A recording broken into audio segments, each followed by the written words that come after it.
महाराजांच्या पालखीचं आगमन आज सकाळी प्रभू वैद्यनाथ नगरीत झालं। यावेळी मोंढा मैदानात दिंडीतील वारकरी हरिनामाच्या भजनात दंग झाले। वारकऱ्यांच्या भजनाचा आनंद घेण्यासाठी भाविक मोठ्या संख्येनं इथं उपस्थित होते।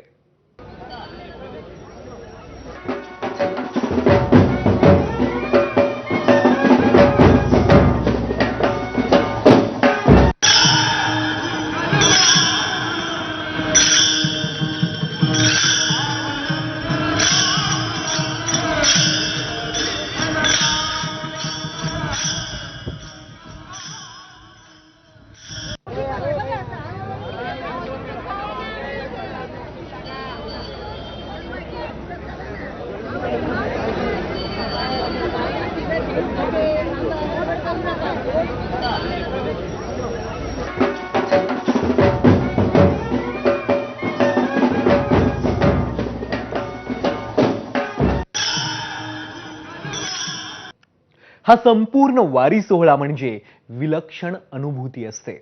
याच वारी सोहळ्याची महती सांगतायत पंढरपूर देवस्थानचे विश्वस्त गहिनीनाथ औसेकर महाराज।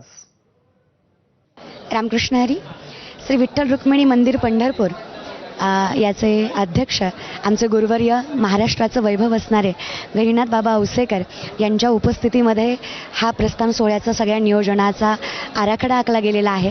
आपण बाबांना विचारूया, वारीमध्ये काही बदल किंवा काही परंपरेच्या माध्यमातून तुम्हाला समाजाला नेमकं काय सांगायचं की वारी कशी आणि कशा पद्धतीने करावी?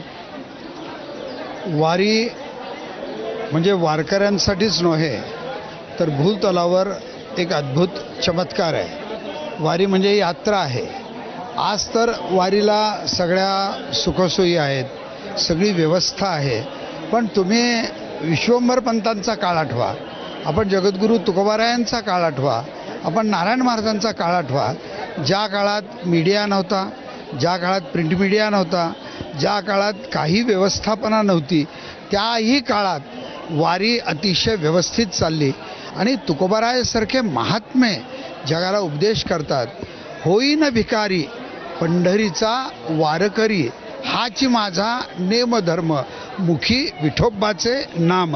वारीचं वैभवच असं आहे की इथं मनुष्य व्यवस्थेसाठी येत नाही, इथं माऊलींच्या समवेत, जगद्गुरू तुकोबारायांच्या समवेत आज आम्ही पंढरपूरला जगतपिता पांडुरंगाच्या दर्शनासाठी चालत आहे।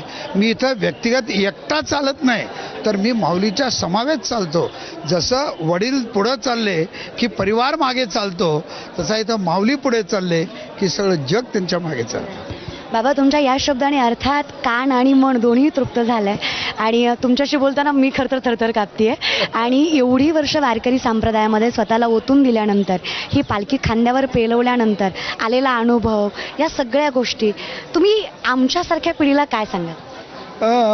काय असतं, काही गोष्टीचा अनुभव घ्यावा लागतो।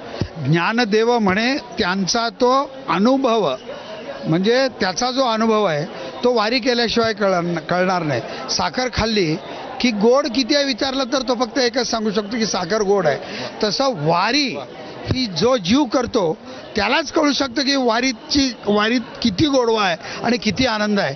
किती वरून पाऊस पडू दे, खालून चटके बसू दे, त्याचं एकच ध्येय असतो, देहे जावो अथवा राहो, पांडुरंगी दृढ व्हावो, चरण न सोडी सर्वदा, आण तुझी पंढरीनाथा। हा ज्याचा त्याचा अनुभव ज्याला त्याला येतो। रामकृष्ण हरी।